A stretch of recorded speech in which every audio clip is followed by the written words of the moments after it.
Bonjour à tous, dans cette vidéo on corrige les exercices de la page 72.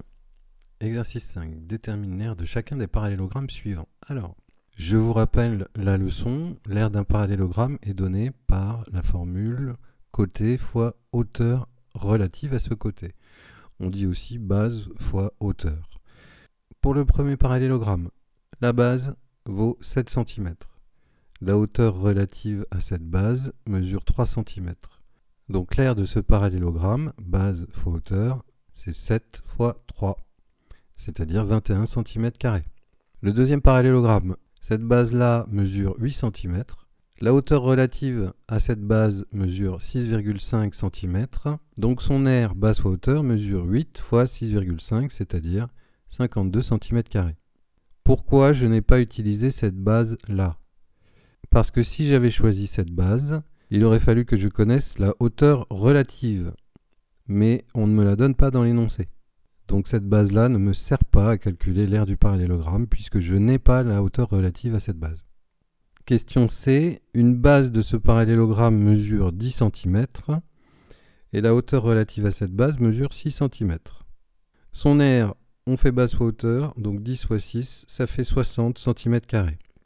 Pourquoi on n'a pas utilisé ce côté-là, cette base-là? C'est parce que là aussi, si on avait utilisé cette base, il aurait fallu qu'on connaisse la hauteur relative à cette base.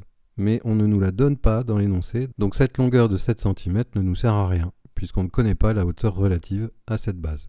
Question D, une base de ce parallélogramme mesure 10,5 cm. La hauteur relative à cette base mesure 3,7 cm. Son aire, base fois hauteur, on fait donc 10,5 fois 3,7, ce qui nous donne 38,85 cm². Pour bien comprendre pourquoi j'ai utilisé les deux mesures qui sont entourées, je vais mettre en évidence le parallélogramme. C'est celui-là, hein. On nous demandait de calculer l'aire de celui-là, RSTU. Donc on voit bien que par rapport à cette base qui mesure 10,5 cm, la hauteur relative, c'est bien cette longueur de 3,7 cm. Regardez bien, c'est bien perpendiculaire à la base qu'on a choisie. On a bien un angle droit, donc les 3,7 cm correspondent bien à la hauteur relative à la base de 10,5 cm que j'ai choisi. Exercice 6. Il faut calculer l'aire totale de la figure. Cette figure est composée de 4 parallélogrammes qui ont la même aire. On va d'abord calculer l'aire d'un parallélogramme. On mesure cette base-là, par exemple, on trouve 2 cm. La hauteur relative, on la mesure, on trouve 2,3 cm. Donc l'aire d'un parallélogramme se calcule en faisant base fois hauteur. Donc on va faire 2 fois 2,3 cm. Cette aire, je la note grand A, petit p en indice, comme aire d'un parallélogramme. P comme parallélogramme. Donc je la note grand A, petit p. Donc base fois hauteur, 2 cm fois 2,3 cm, ça fait 4,6 cm². Mais la figure, on a dit qu'elle était composée de 4 parallélogrammes qui ont la même aire. Donc si je note grand A, petit f, l'aire de la figure, eh bien, ce sera 4 fois grand A, petit p, l'aire d'un parallélogramme. Donc ça fait 4 fois 4,6 cm², ce qui donne 18,4 cm².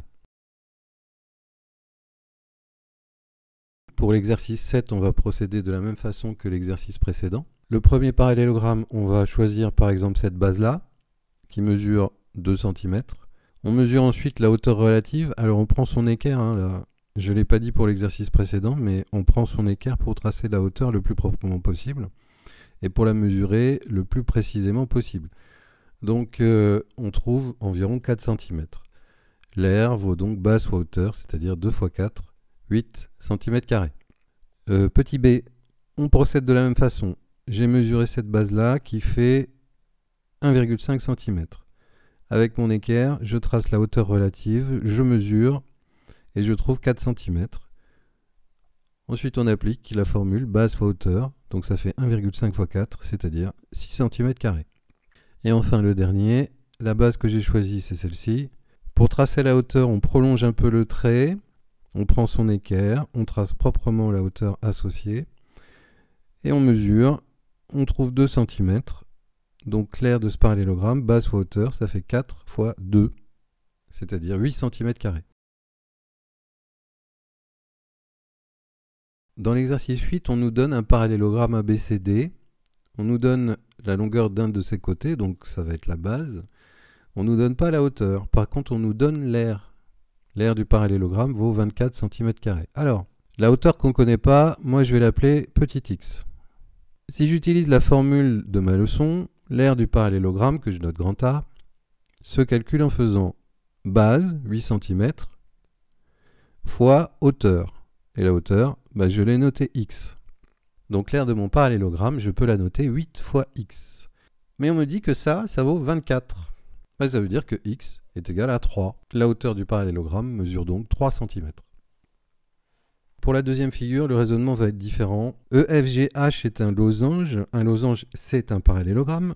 Mais on ne va pas utiliser la formule qui permet de calculer l'aire du parallélogramme. Pourquoi on ne va pas l'utiliser? Parce que dans l'énoncé, on ne nous donne pas la longueur des côtés du losange. Donc on ne connaît aucune base de ce parallélogramme. Donc ce n'est pas la formule de la leçon qui va nous servir. Là, il va falloir être un peu astucieux et trouver une méthode différente. Bon, déjà, ce qu'on me donne dans l'énoncé, c'est que la longueur EG mesure 10 cm. Je vais décaler cette longueur au point H et au point F. Donc ça mesure 10 cm. Ce qu'on me demande de trouver, c'est la longueur FH. Bon, on ne la connaît pas. Je vais décaler cette longueur au niveau du point E et du point G. Et la longueur donc, que je dois trouver, je vais la noter petit x. Ça mesure x cm. Donc regardez bien la forme que je viens de tracer, c'est un rectangle. Si je voulais calculer l'aire de ce rectangle, l'aire d'un rectangle est donnée par la formule longueur fois largeur. Donc l'aire du rectangle ici, c'est 10 fois x. Je la note grand A, cette aire. 10 fois x. Mais je peux exprimer l'aire de ce rectangle d'une deuxième façon. On va voir que l'aire du rectangle, c'est 2 fois l'aire du losange. Pourquoi? Regardez bien, si je décompose mon losange, l'aire de ce triangle est égale à l'aire de celui-là. Ce triangle-là correspond à celui-là. Ce triangle, on le retrouve ici aussi. Et enfin, celui-là, je peux retrouver ici. Donc on voit que l'aire du rectangle vaut 2 fois l'aire du losange. L'aire du losange est égale à 20 cm². C'est ce que nous dit l'énoncé. Donc ça veut dire que l'aire du rectangle, que j'ai noté grand A, je vous rappelle, c'est 2 fois l'aire du losange EFGH. 2 fois 20, ça fait 40 cm².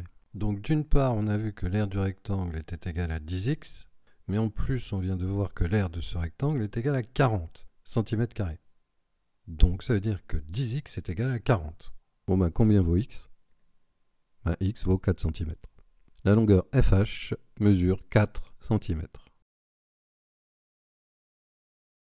Exercice 9. Donc on doit laver les carreaux d'une grande tour de longueur 35 mètres, de hauteur 45 mètres et de profondeur 95 mètres. Alors, cette tour, je vais déjà calculer l'aire des petites façades, c'est-à-dire cette façade-là. Donc, c'est un rectangle de 45 sur 35. Donc, pour calculer son aire, on fait 45 fois 35, 1575 mètres carrés. Mais attention, des petites façades, il y en a deux. Il y a celle de derrière aussi. Donc, l'aire des petites façades, c'est 2 fois 1575, c'est-à-dire 3150 mètres carrés. On va calculer l'aire des grandes façades maintenant. Donc, une grande façade ici, par exemple, c'est un rectangle de 95 mètres de long sur 45 mètres de haut. Donc, son aire, c'est 95 fois 45, 4275. Mais attention, il y en a deux. Donc l'aire totale des grandes façades, c'est 2 fois ça. 2 fois 4275, ce qui donne 8550 mètres carrés. On va donc calculer l'aire totale. Alors on a toutes les surfaces qu'il nous faut. Il n'y a que ces 4 surfaces-là qui sont vitrées. La surface du haut et puis la surface du bas ne sont pas en verre. Le laveur de carreaux, il ne nettoie pas le toit. Donc il nettoie que les 4 façades latérales. Donc l'aire totale, c'est la somme des deux aires qu'on vient de trouver. 3150 plus 8550, ce qui fait un total de 11 700 mètres carrés.